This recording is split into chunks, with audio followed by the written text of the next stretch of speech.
The core mistake most men make is believing that effort equals attraction. You think that if you just send one more text, explain your side one more time, or show her how much you've changed, she will finally see your value. But the reality is much harsher. Chasing is a form of pressure, and pressure kills attraction. When you chase, you are essentially telling her that your world revolves around her validation. You are showing her that you lack a center of gravity. She doesn't miss the man who is constantly standing at her door or lighting up her phone notifications because that man is predictable, available, and frankly, exhausting. True longing only grows in the space you leave behind. She doesn't miss you when you're trying to go silent just to get a reaction. She misses you when she realizes your silence isn't a game at all. There is a massive difference between a tactic and a standard. A tactic is loud, it's a performance. You're quiet for 3 days, but you're constantly checking to see if she noticed. She can feel that energy. But when silence becomes your standard, it means you finally moved your focus back to yourself. It means you are no longer waiting for her to text back to decide if you're going to have a good day.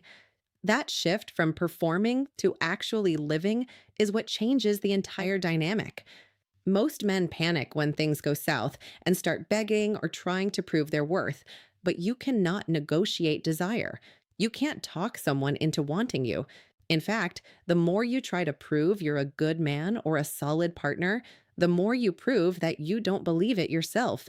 If you were truly solid, you wouldn't need to convince anyone of it. Chasing is an admission of low value. It tells her that you think she is the prize and you are the fan. By refusing to dance for her attention, you stop being a fan and you start being a man with a frame. This isn't about playing mind games or using psychological tricks to manipulate her emotions. It's about a fundamental repair of your own masculine frame. When you stop the noise, the checking of her social media, the drafted messages you never sent, the constant mental rehearsal of what you'd say if she called, you regain your power. You don't force someone to miss you, you create an environment where missing you is the only logical outcome.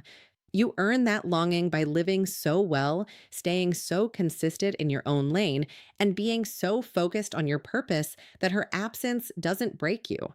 You become a man who is calm and immovable, and that is the only version of you that she will ever truly respect. Step 1. When her ego loses the battle. In the beginning, she feels absolutely untouchable.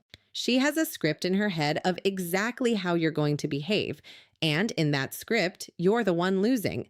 She expects the predictable surge of please listen calls, the desperate late night texts, and those long, exhausting paragraphs where you try to explain your worth. This expectation gives her a massive ego boost. It makes her feel like she's the one holding all the cards while you're just a spectator in her life. But when you meet her expectations with total, unwavering silence, you do something far more powerful than arguing. You stop participating in her game. You aren't fighting her ego. You are completely ignoring its existence. And for someone used to being chased, that is a jarring reality check. As the days turn into weeks, that internal narrative she built, the one where she tells herself, he'll come back, he always does, starts to rot. The confidence she once had begins to taste stale.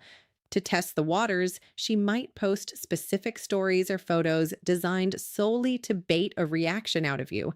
She's looking for a sign, a like, or a view, anything to prove she still has a hook in you.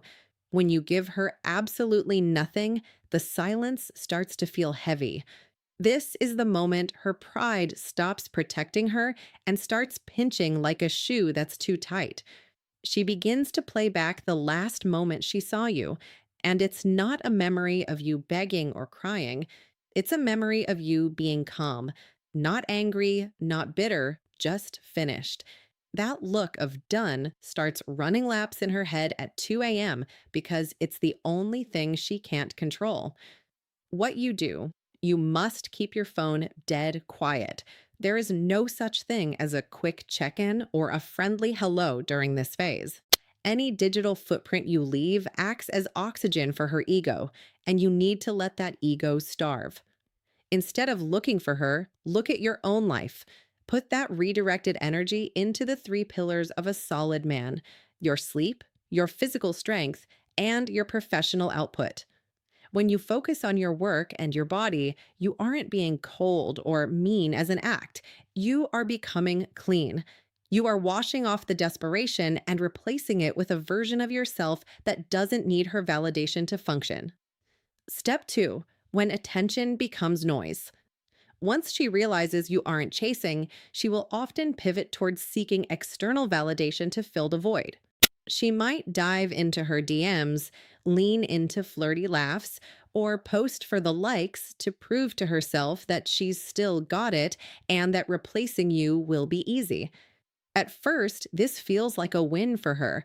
The flood of new attention feels like proof that she made the right choice. But here is the catch: attention is loud, but it is incredibly shallow. After a while, the compliments from strangers and the surface level flirting start to feel like a repetitive loop. It's a lot of noise, but there's no music in it. She starts to feel the massive gap between being wanted for her surface and being known for her soul. She begins to realize that while these new guys might see her face, they don't see her.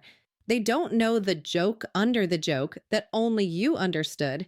They haven't tracked her patterns or learned how to speak to the human being hiding behind the armor. You provided a depth of connection that was built on observation and genuine presence, something that cannot be replaced by a fire emoji or a cheap compliment from a guy who just met her. The more she is admired for her exterior, the more she starts to ache for the quiet safety of being understood by someone who actually knows her. The noise of the crowd eventually makes her miss the silence of a man who actually got her. What you do? Never, under any circumstances, try to compete with the crowd. Don't jump into the comments, don't try to out compliment the new guys, and don't get defensive about who is liking her photos. You cannot outnoise the noise, and trying to do so only makes you look like just another face in the audience. Your job is to build a life that is so substantial it doesn't require a single clap from the outside world. When you stop looking for applause, you become the most rare and attractive thing a woman can find: a man who is internally validated. Step three: when memories compete with reality. She can tell her friends she's over it, and she can tell herself she's moved on. But the human nervous system doesn't lie. She might go out on a date with Mr. Perfect, a guy who looks great on paper and says all the right things, but the experience will feel like chewing on cardboard. Why? Because memories are not fair. They don't care about logic, they care about how someone made her feel safe. Her body remembers your rhythm, the way the car felt during those long rides with no music, the specific way you read her stress before she even said a word, and those slow, quiet Sundays that didn't require any effort.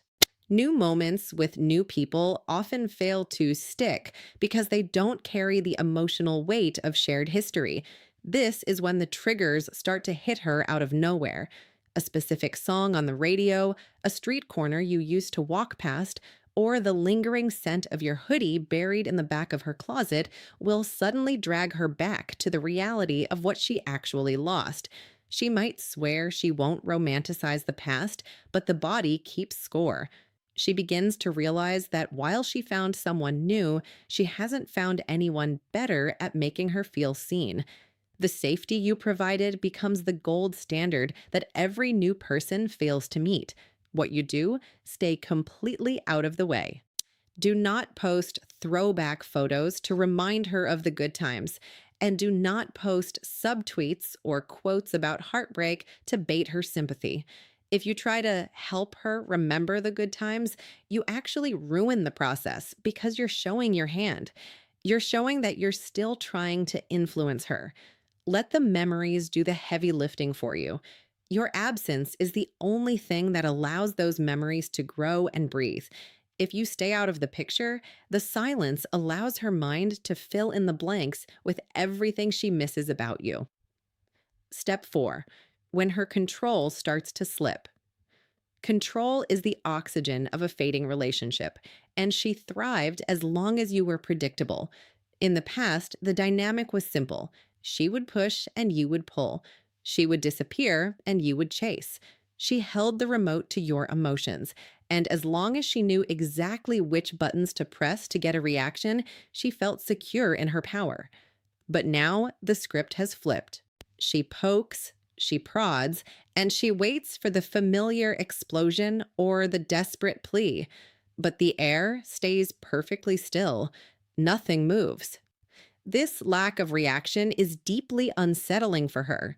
She begins to obsessively check your social media, not just to see what you're doing, but to see how you're being.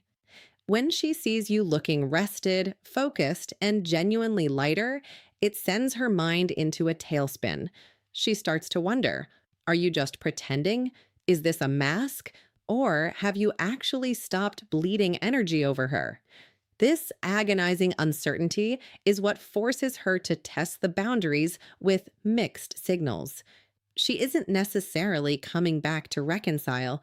She's reaching out to see if she still has the power to disturb your peace. You'll see it in the form of a random like on an old photo, a cryptic song lyric on her story, or a brief, casual, "How are you?" text that seems to come out of nowhere. It's a fishing expedition designed to see if you'll bite. She is grabbing for the control she lost, trying to lure you back into the tug of war where she feels safe. If you react with heat or excitement, you prove she still owns you. If you stay still, you prove that the leash has finally been cut.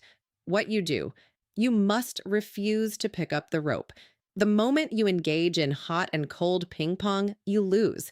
Do not match her energy. Instead, maintain your own.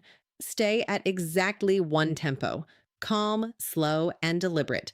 If you choose to reply, keep it professional and brief. No emojis, no questions, no open ended invitations. If the message doesn't require a response, give her the gift of your silence. Choose firm boundaries over playful banter. You aren't being mean. You are simply showing her that the version of you that was easy to manipulate no longer exists. Step 5. Detachment without revenge. Most men handle a breakup by swinging wild. They post revenge photos with new women, share bitter quotes about loyalty, or try to flex their new lifestyle to make her jealous. She was braced for that. She expected you to try and hurt her because that would prove you still care. But you did something much more devastating. You gave her nothing but a steady life. You didn't try to erase her with anger, and you didn't try to compete with her. You simply released her. This is clean detachment, and it hits harder than any clapback or flex ever could. It sends a silent, powerful message. I loved you, but I've learned that I am perfectly fine without you. By refusing to participate in the drama, you prove that you didn't need to win the breakup. You just needed to find your peace, and you chose it. This level of stoicism is rare, and it's the exact moment her respect for you begins to wake up. While other men are out there acting emotional and erratic, you are standing still, anchored by your own self worth. When a man can walk away without a backward glance or a vengeful word, he becomes a mystery that she cannot easily solve. You aren't trying to prove you're happy, you are simply being a man who is too busy building his future to look back at the past. What you do? Just keep walking. If you truly owe an apology for something specific, give it once, cleanly, and then move on. If you don't, stay silent. Do not look for closure through a final conversation or a dramatic heart to heart. Let your calendar, the weeks and months of consistent, disciplined growth, be your closure. Every day you spend improving your habits and ignoring the urge to show her what she's missing is a day you gain more ground in your own life. Step 6. The weight of reflection time is the ultimate truth teller. Eventually, the party phase will fade, the new distractions will lose their shine, and the constant noise of her social life will begin to shrink. In that eventual hush, the truth finally comes out. When she is alone with her thoughts, she starts to see the relationship for what it actually was, not what her pride told her it was. She remembers how you remained patient when she was being sharp. She remembers how you were present and focused while she was distracted by the world. She thought time would dull these memories, but instead, the distance has only sharpened them. Reflection is a clean cut. It's the moment she realizes she protected her ego so fiercely that she ended up losing a real, grounded presence. She begins to compare the shallow, fleeting connections she has now with the deep, safe harbor you provided. The ache she feels isn't dramatic or loud anymore. It's a simple, heavy realization. I had something authentic, and I didn't have the maturity to hold on to it. This isn't about her missing a version of you. It's about her missing the safety of your character. What you do, do not rush in to save her from this reflection. When you see her looking sad or reaching out with regret, your instinct might be to comfort her, but that is a mistake. This pain is her greatest teacher. It is not cruelty to let someone sit with the consequences of their choices. It is clarity. Let her meet her lessons fully so that she can actually grow as a person. You have your own lessons to meet, and your primary responsibility is to stay focused on your path, not to act as a safety net for someone who chose to let you go. Step 7. Your life speaks louder than your lips. There is a massive difference between hiding and growing, and she can feel that difference from a mile away. If you are just hiding, sitting in your room, staring at your phone, and counting the days of silence, you are still mentally chained to her. You are essentially holding your breath and waiting for her to notice. But when you are truly growing, the energy shifts completely. She doesn't miss you because you've become a ghost. She misses you because you've become a better version of the man she once knew. You have a new routine that doesn't include her, a stronger body built from the discipline she didn't think you had, and a clearer purpose that finally takes priority over her approval. You aren't avoiding her out of spite or as a game.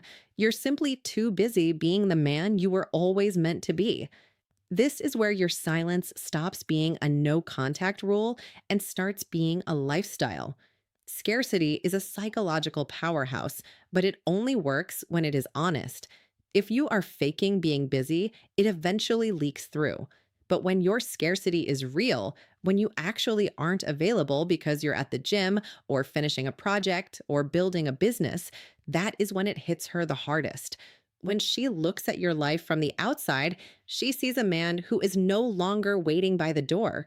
She sees a man who isn't checking his phone every 5 minutes to see if she replied. She sees a man who has his own center of gravity. For a woman, there is nothing more magnetic than a man who doesn't need her to be whole. When she realizes that you've moved your focus from her world back to yours, she stops seeing you as someone she had and starts seeing you as a man worth following. Your growth is the loudest thing about you, and it speaks much more clearly than any text message ever could. What you do, you double down on your own evolution. This is the stage where you ruthlessly audit your life. If a habit, a person, or a thought process feeds your strength and moves you toward your goals, you keep it and protect it.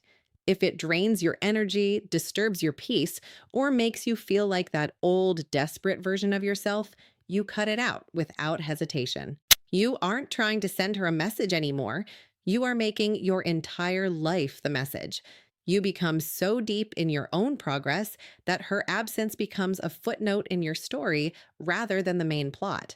Step 8. The realization of safety. As she moves through the world and meets new people, she's going to notice something frustrating. Anyone can copy a style, but almost no one can provide real safety. She might meet guys who are flashier, wealthier, or better at talking, but she'll quickly find that their energy feels thin and performative. They might look good on paper, but they crumble during a storm.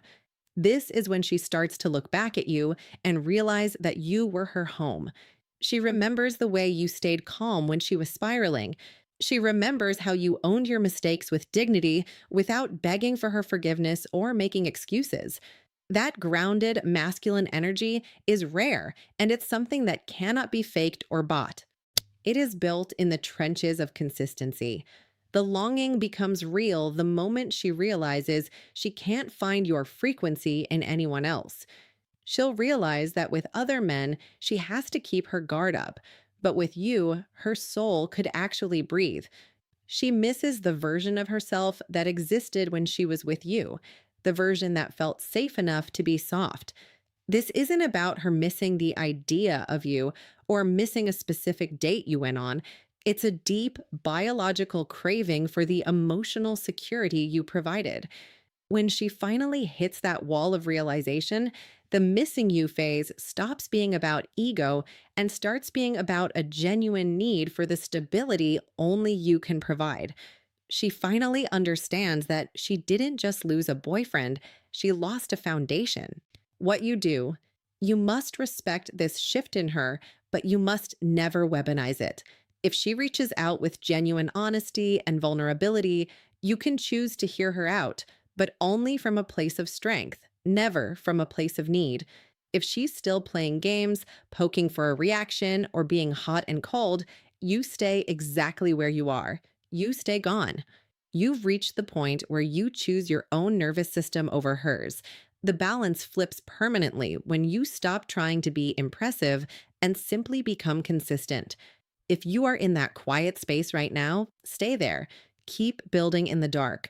Let the timeline work its magic. You don't need to force the end of the story. You just need to keep being the man who is worth coming home to.